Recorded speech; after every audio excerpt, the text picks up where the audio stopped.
എല്ലാവർക്കും നമസ്കാരം. ഇന്ന് നമ്മളിവിടെ നിങ്ങൾക്കൊരു പുതിയ വിഭവം പരിചയപ്പെടുത്തി തരുന്നു. ഇതിനെക്കുറിച്ചിട്ട് ആർക്കെല്ലാം അറിയുന്ന എനിക്കറിയില്ല. പണ്ടൊക്കെ നമ്മളെ തൊടിയിൽ ധാരാളം ഉണ്ടായിരുന്നതാണ്. ചുണ്ടങ്ങ, നമ്മളിവിടെ കാസർഗോഡ് ഭാഗത്തിന് കുതനെ പറയും. ചുണ്ടങ്ങ, തമിഴിൽ സുണ്ടക്കായി എന്ന് പറയുന്നത് ഒരുപാട് ഔഷധ ഗുണങ്ങളുള്ള സംഭവമാണ്. ഡയാബറ്റീസിനൊക്കെ നല്ലതെന്നാണ് പറയുന്നത്. അപ്പോൾ ഇപ്പോഴത്തെ കുട്ടികൾക്കെല്ലാം ഇതൊന്നും പരിചയം ഉണ്ടാവില്ല. അപ്പോൾ ഈ വിഭവം എങ്ങനെ ഉണ്ടാക്കുന്നതെന്ന് നമ്മൾ ഇന്നിവിടെ നിങ്ങൾക്ക് പരിചയപ്പെടുത്തി തരുന്നു. ആദ്യം ഇതിൻ്റെ ചൊട്ട് നമുക്ക് ഇതുമാതിരി എടുക്കേണ്ടതുണ്ട്. എല്ലാത്തിൻ്റെ ചൊട്ട് നീക്കണം. ചൊട്ട് നിൽക്കുമ്പോൾ ഇങ്ങനെയാണ് ഇത് കിട്ടുന്നത് കൈക്ക്. ചൊട്ടിങ്ങനെ എല്ലാത്തിൻ്റെ ചൊട്ട് ആദ്യം നമ്മൾ നീക്കിയെടുക്കണം.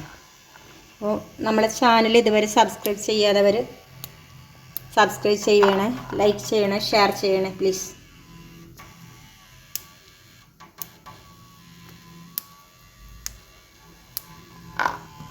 ഇത് ചൊട്ടൊക്കെ എടുത്ത് വെച്ചിട്ടുണ്ട്. ഇത് നമുക്ക് നല്ലോണം കഴുകിയിട്ടെടുക്കാം.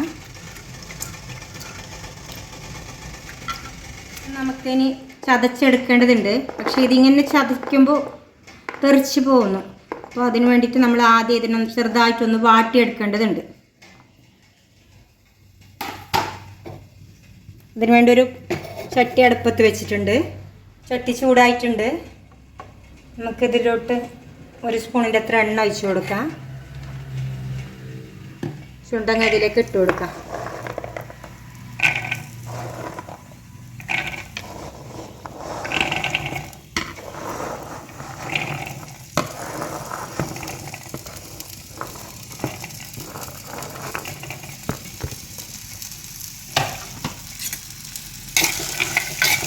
കുറച്ച് വഴറ്റാം. ഒരു 4-5 മിനിറ്റ് വഴറ്റുമ്പോഴത്തേക്ക് തന്നെ കുറച്ച് സ്മൂത്തായി കിട്ടും. അതിനുശേഷമാണ് നമ്മളിതിൻ്റെ പൊടിക്കുന്നത്. അപ്പോൾ ഇതായിട്ടുണ്ട്. കയ്യിലിങ്ങനെ ഞെരടിയാൽ തന്നെ നമുക്ക് തൊട്ട് നോക്കുമ്പോൾ അറിയാം ഉടഞ്ഞു വരുന്നുണ്ട്. അപ്പോൾ തീ ഓഫ് ചെയ്ത് നമുക്കിത് പാത്രത്തിലേക്ക് മാറ്റാം.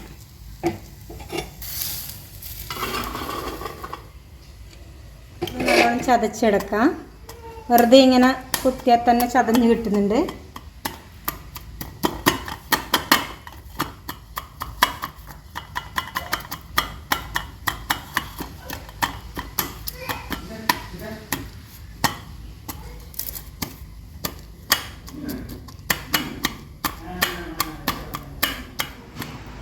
ഇതെല്ലാം നല്ലോണം ചതച്ചെടുത്തിട്ടുണ്ട്. ഇതുമാതിരി ചതച്ചെടുത്ത് വെള്ളത്തിലിട്ട് കഴുകിയാൽ ഇതിൻ്റെ വിത്തൊക്കെ ഒഴിഞ്ഞു പോകും. ഇത് തീരെ മൂക്കാത്തതാണെങ്കിൽ വിത്തോട് ഉപയോഗിക്കാം. ഇത് കുറച്ചും വിളഞ്ഞതാണ്. അപ്പോൾ വിത്തത് വായിൽ കിട്ടുമ്പോൾ അത്ര നല്ല രുചി തോന്നില്ല. അതുകൊണ്ടാണ് കുത്തിയിട്ട് നമ്മളിത് വെള്ളത്തിലിടുന്നത്.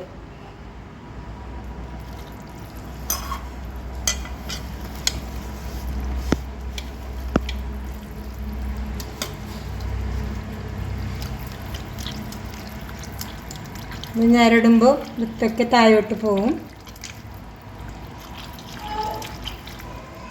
ഈ വെള്ളത്തിലേക്ക് കുറച്ച് ഉപ്പും കൂടി ഇട്ട് കൊടുക്കുക. അപ്പോൾ അതിൻ്റെ ചവർപ്പ്, ഇത് കുറച്ച് ചവർപ്പുള്ള സാധനമാണ്. അപ്പോൾ ചവർപ്പും കൂടി നമുക്ക് മാറിക്കിട്ടും. 5 മിനിറ്റ് കഴിഞ്ഞിട്ട് ഞരടി എടുക്കുക.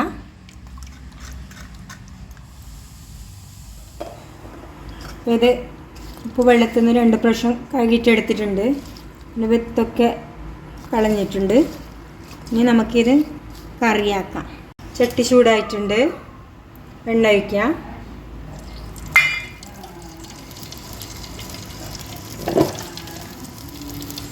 കടുക് ഇട്ട് കൊടുക്കാം.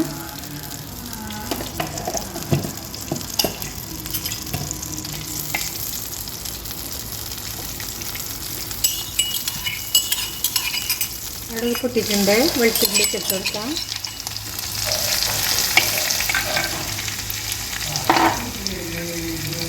കറിവേപ്പില ഇട്ട് കൊടുക്കാം.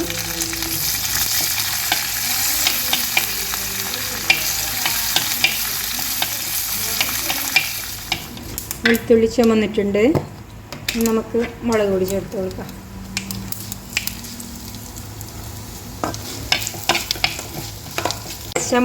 മുളക് പൊടിയല്ല, ചതച്ച മുളകാണ് ഇങ്ങനത്തെ കറിക്കെല്ലാം യോജിക്കുന്നത്.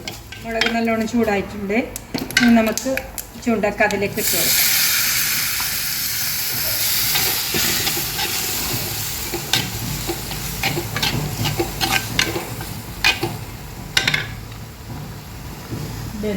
കുറച്ച് ഉപ്പിട്ട് കൊടുക്കാം.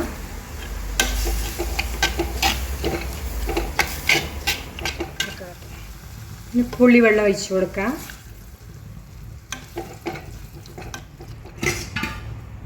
ഇനി ഇത് വെന്ത് വരട്ടെ. നമുക്ക് അടച്ച് വെച്ച് കുറച്ച് നേരം കൂടി വേവിക്കാം. പരിപ്പ് നല്ലോണം വെള്ളം വറ്റിയിട്ട് വന്നിട്ടുണ്ട്. നമുക്കിനി തീ ഓഫ് ചെയ്യാം. ചില ആൾക്ക് ഇതിന് ശർക്കര ചേർക്കുന്നുണ്ട്, ഞാൻ ചേർത്തിട്ടില്ല. പുളിയും ചവപ്പും എരിവും കൂടിയിട്ടുള്ള ഒരു നല്ലൊരു വിഭവം ഇവിടെ റെഡി ആയിട്ടുണ്ട്. അപ്പോൾ ഇത് ധൈര്യമായിട്ട് കഴിക്കാം. വിഷമൊന്നും ചേർക്കാതെ നമ്മൾ തൊടിയിൽ തന്നെ വളരുന്ന കായായതുകൊണ്ട് എല്ലാവർക്കും ധൈര്യത്തോടെ കഴിക്കാവുന്ന ഒന്നാണ്. അപ്പോൾ ഇതുപോലെയുള്ള നാടൻ വിഭവങ്ങളുമായി നമ്മൾ വീണ്ടും വരുന്നതാണ്.